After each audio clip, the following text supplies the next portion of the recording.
함수 문제로 한번 가봅시다. 자, 함수 유형이 되게 여러 가지가 있는데, 자, 요것들 모두 다 저번에 중복순열에서 정리 한번 했던 거라서, 자, 빠르게 마무리해 볼게요. 자, 정의역이 1, 2, 3이 있고, 그리고 공역에는 4, 5, 6, 7이 있는 이런 함수 fx가 있는데, 다음 조건 만족하는 함수 개수 구하세요 그랬어요. 자, 여기 있는 것들은 전부 다 기본 유형이고요. 거기에 이제 플러스 더 조건이 추가돼서 응용 유형들을 한번 연습을 해봐야 돼. 자, 그것들은 수업 시간에 쌤이 프린트로 줄 거고, 자, 기본 유형만 잠깐 마무리 해볼게. 자, 첫 번째, 전체 함수 개수가 몇 개냐? 두 번째, 1대1 함수 개수는 몇 개냐? 세 번째, x1과 x2 중에 x2가 클 때 fx1과 fx2 중에 fx2가 큰 함수는 몇 개냐? 그리고 오늘 배울 x1과 x2가 클 때 fx1과 fx2 중에 fx2가 크거나 같은 함수 개수는 몇 개냐? 자, 이렇게 총 4가지 유형을 정리해 볼게요. 자, 전체 함수 개수는 우선 공통점은 다 뭐죠? 이 4가지 유형의 공통점은 공역 중에서 정의역 개수만큼 뽑는다. 자, 요게 공통점이었지. 그럼 시작해볼게. 자, 전체 함수 개수는 자, 서로 다른 4개, 공역 4개 중에서 지금 정의역이 3개가 있으니까 얘네 중에 3개를 뽑는데 4 뽑고 4 뽑고 4 뽑아도 상관없고요. 왜? 4 뽑고 4 뽑고 4 뽑으면 그냥 4, 4, 4로 가면 되니까 4, 4, 5를 뽑아도 상관이 없는 거죠. 즉 중복해서 뽑을 수 있는 거야. 자, 서로 다른 4개 중에서 중복을 허용해서 뽑을 수 있으니까 파이 아니면 h겠죠. 근데 4, 4, 5를 4, 4, 5를 뽑았다 쳐보자. 4, 4, 5를 뽑았다 쳐보자. 근데 1, 2, 3 중에서 여기다 적을까?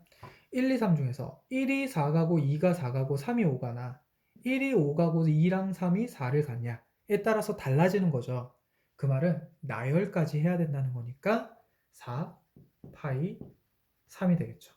즉 서로 다른 4개 중에서 중복해서 3개를 뽑는데 뽑고 나서 누가 갈지 결정까지 해야 되니까 순열인 거죠. 그래서 중복순열로 처리해주자 했어서 이게 저번에 배웠던 내용이고, 자, 1대1 함수 같은 경우는 굳이 식으로 적자면 x1과 x2가 다르다이면 fx1과 fx2도 다릅니다. 이 뜻이었죠? 그 말은 뭐죠? 1이 4가면 2는 절대, 3은 절대 4를 갈 수 없다. 즉 각각 하나씩 가야 된다. 그래서 1대1 대응이었지. 그럼 1대1 대응은 4개 중에서 4를 2번 못 뽑아요. 왜? 몰리면 안 돼. 1대1이기 때문에. 그 말은 중복을 허용할 수 없다는 말이 되는 거고. 그럼 4개 중에서 3개를 뽑으니까 4개 중에서 3개를 뽑을 거니까 C 아니면 P겠죠. 근데 3개를 한번 뽑아보자. 4, 5, 6을 뽑아보자. 뽑고 나니까 누가 누구 갈지에 따라서 달라지죠. 왜? 여기서 같다가 아니다라고만 했기 때문에 얘가 5 가면 얘가 5만 안 가면 되지 다른 데 가면 상관없다고. 그래서 뽑고 나서 나열까지 되는 경우 수를 다 세야 되기 때문에 바로 순열이 되는 거죠. 뽑아서 나열. 세 번째는 얘도 다르면 다른 데로 가야 된다는 거죠. 그러니까 중복될 수 없다는 말은 2번이나 3번은 중복이 불가능하단 말로 똑같은 식이에요. 다만 중복이 불가능하니까 3개를 뽑아봤을 때 4개 중에 3개를 뽑아봤을 때 이 순서대로 가야 되잖아. 다시 말해서 큰 애는 큰 데로 가야 되잖아. 그러니까 무조건 3은 6에 2는 5에 1은 4에 갈 수밖에 없지 막 1이 5나 6으로 갈 수는 없단 말이야. 그 말은 뭐예요? 뽑으니까 순서는 이미 정해져 있는 거지 내가 나열을 할 필요가 없는 거죠. 그럼 뽑기만 하면 되니까 바로 4C3 조합이 된다고 했었어. 자, 여기까지가 저번 시간에 했던 내용이고, 이변에 오늘 추가된 이 4번은 뭐냐면 큰 녀석이 작은 녀석보다 크거나 같은 데에 갈 수 있다는 거야. 그 말은 같은 데에 갈 수 있다는 말이 중요한 거야. 뭐죠? 1이 4 가면 2도 4 갈 수 있다는 거예요. 2가 더 1보다는 크지만 가는 곳은 같아도 되는 거니까. 그 말은 얘는 중복이 가능하다는 거고, 그럼 선생님이 아까처럼 중복 허용하여서 3번을 한번 뽑아볼게요. 어떻게 뽑았죠? 아까 4 1번, 4 2번, 5 1번 이렇게 뽑았죠. 근데 뽑고 나서 보니까 큰 녀석은 크거나 같은 데 가야 돼. 그러니까 무조건 3은 5에 갈 수밖에 없다는 거죠. 왜? 제일 큰 애니까. 그리고 나서 1과 2가 4로 갈 수밖에 없다는 거지. 3보다는 작은 애들이니까. 그래서 중복해서 뽑을 수는 있지만 순서를 나열할 필요 없이 뽑자마자 가버리니까 조합이 되는데 중복할 수 있으니까 중복조합이 돼서 얘가 바로 오늘 배운 서로 다른 4개의 공역 원소 중에서 정의역 원소만큼을 뽑는데 중복해서 뽑을 수 있다는 거죠. 즉 3번을 중복해서 뽑을 수 있다는 거야. 그리고 나열은 할 필요 없다는 거라 바로 여기 등호 들어가는 문제가 바로 중복 조합이 된다까지 정리를 해주면 되겠어요.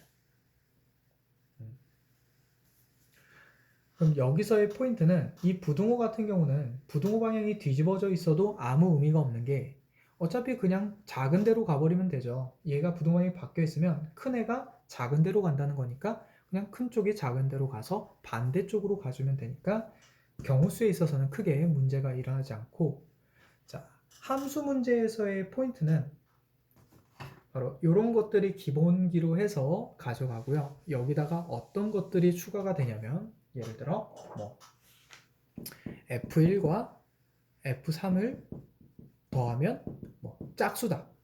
짝수가 돼야 된다. 뭐 이런 식의 예를 들어볼게. 예시.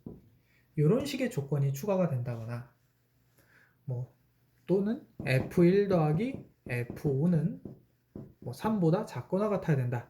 뭐 이런 식의 함수 값들에 있어서 조건들을 더 뭐한다? 조건을 추가해서 그리고 나서 1대1이어야 된다. 또는 그리고 나서 이런 3번, 4번 조건을 만족해야 된다. 라는 거라서 이렇게 조건들이 주어질 때마다 어떻게 풀어주는지는 그때 프린트 문제를 풀면서 그때 연습을 하도록 할게요. 그러면 여기까지 정리해주고 여기서 끊을게요.